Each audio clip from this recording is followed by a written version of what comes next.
अमर astrology में आपका स्वागत है दोस्तों। मैं हूं अमर सिंह चौहान। आज हम चर्चा कर रहे हैं एक नए विषय पर। विषय है कि अधिक पूजा पाठ, अधिक धार्मिक वातावरण गृहस्थी व्यक्ति के लिए नुकसानदायक है, या ये कह सकते हैं कि ज़्यादा लाभदायक नहीं है। हालांकि सुनने में ये विषय थोड़ा सा अजीब सा लग सकता है, लेकिन ये सत्य है दोस्तों। गृहस्थी आदमी का मुख्य कार्य है गृहस्थी को चलाना। उसके लिए जितना आवश्यक पूजा पाठ है वहाँ तक तो ठीक है, लेकिन कुछ लोगों को मैंने देखा है कि पूजा पाठ और धार्मिकता में इतने वो लिप्त हो जाते हैं, तल्लीन हो जाते हैं, उसी में ही लगे रहते हैं कि गृहस्थी को उस वजह से नुकसान होने लग जाता है, उनके काम में व्यवधान आने लग जाता है, उनकी आमदनी में व्यवधान आने लग जाता है। मात्र वो पूजा पाठ के बारे में ही सोचते हैं, कर्म करने के बारे में या अपने व्यवसाय को उन्नति देने के बारे में, अपने व्यवसाय की ग्रोथ के बारे में, उनकी प्रोग्रेस के बारे में कम ध्यान देने लग जाते हैं। ये न केवल उनके हो जाए, एक्चुअल में ज्योतिष में कुछ ऐसे ग्रह ज़्यादा पूजा पाठ करने से बन जाते हैं कि आदमी वैराग्य की तरफ चला जाता है। आज का वीडियो इसी विषय में दोस्तों, ग्रस्त लोगों के लिए। देखिए, कुंडली का जो 9th हाउस है, 9वां भाव है, वो भक्ति के लिए, पूजा पाठ के लिए, देव पितरों की सेवा करने के लिए, उनकी जो है उनके बारे में धार्मिक व्याख्यान या धार्मिक जो है कुछ चीज़ें करने के लिए माना गया है। 9th हाउस भाग्य भाव बोलते हैं इसको। उसका अगला भाव जो 10वां घर है कुंडली का, उसको कर्म भाव बोलते हैं। उससे हमारा व्यवसाय, नौकरी, उपलब्धियाँ, आमदनी इसी से ही बनती है। अब इन दोनों में आपस में जब ज़्यादा घालमेल हो जाता है, यानी धार्मिक भावनाओं के भाव, भाग्य भाव और कर्म भाव में बहुत ज़्यादा व्यवधान या जुड़ाव आने से थोड़ा डगबग हो जाता है।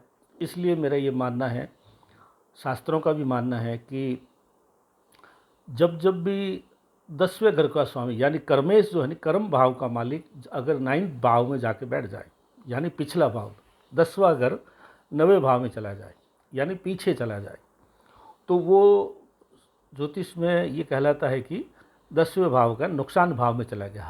हर भाव से पीछे वाला भाव नुकसान का, व्यय का, खर्चे का होता है। 10वां भाव कर्म भाव है, आमदनी का, इनकम का है। अगर वो 10वें भाव का स्वामी अगर 9वें भाव में चला गया तो 10वें का नुकसान कर देता है। तो 9वां भाव है भक्ति का, पूजा का। तो 9वें भाव का स्वामी अगर 10वें भाव का स्वामी अगर 9th हाउस में चला जाता है तो आदमी के अंदर क्या है कि काम और धंधा और उसकी उन्नति छोड़ करके वो केवल पूजा पाठ में ही रचा बसा रहता है। ठीक है, पूजा करना आवश्यक है, करनी भी चाहिए, और वो हमेशा घर में शुद्धता, अच्छी विचार, आध्यात्मिकता, धार्मिकता देता है, वो चाहिए परिवार में, मैं उससे इनकार नहीं करता। लेकिन केवल उसमें रम जाना और कर्म को पीछे दूसरे नंबर पर रखना, ये गृहस्थी व्यक्ति के लिए उचित नहीं है। सदा ध्यान रखें, कर्म को ही रखें, क्योंकि आप पत्नी हैं, आपके बच्चे हैं, माता पिता है, बड़ा कुटुंब भी हो सकता है। आपको उनका पालन पोषण करना ही सबसे बड़ी धार्मिकता है। कुटुंब को अच्छे से पालना, अच्छे से आमदनी करना, लोगों को, सबों को, परिवार को सुखी रखना, हिल मिल के रहना, ये गृहस्थी व्यक्ति का प्राथमिक उद्देश्य है, प्राथमिक कर्तव्य है। वो ही उसको करना चाहिए। धार्मिक कार्यक्रम भी करने चाहिए, लेकिन वो गृहस्थी के जितने ही, ज़्यादा नहीं। आपको साधु या संत या महात्मा नहीं है, प्रवचन नहीं देना है कि आप गृहस्थी को छोड़ करके धार्मिक भावनाओं में लगे रहें, उससे नुकसान होता है, ऐसा देखा गया है। अब हम बात करते हैं कि इसके अलावा क्या होता है।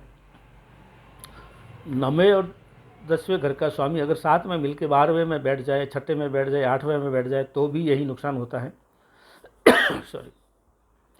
और छठे, 8वें, 12वें घर के स्वामी अगर कर्म भाव में या 9वें भाव में बैठ जाते हैं तो भी इसका नुकसान होता है।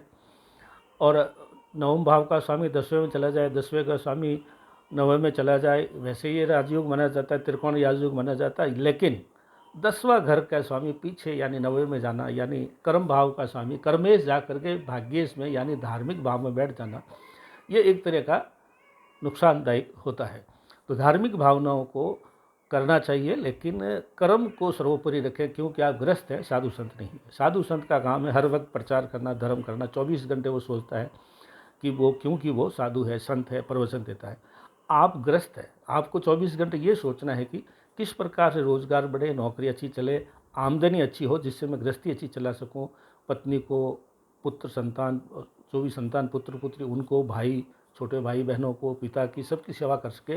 गृहस्थी में मैं इतना कमाऊँ कि सब लोग सुखपूर्वक खाएँ और घर में शांति और लक्ष्मी का आवागमन हो, आवे गमन नहीं, आनी आती रहे। ये प्राथमिकता है गृहस्थी व्यक्ति की। धार्मिक पूजा पर वो दूसरे नंबर पर आता है। मैं उसके विरोध में नहीं हूँ, लेकिन मैं प्राथमिकताएं तय करने के लिए बोलता हूँ कि गृहस्थी व्यक्ति को कर्म भाव को ऊपर रखना चाहिए, जो वैसे ही ऊपर है, 9वां भाव नीचे, 10वां ऊपर है, तो ऊपर वाले को ऊपर ही रखें, क्योंकि आपको 10वें घर को चलाना है, यानी घर गृहस्थी को चलाना है।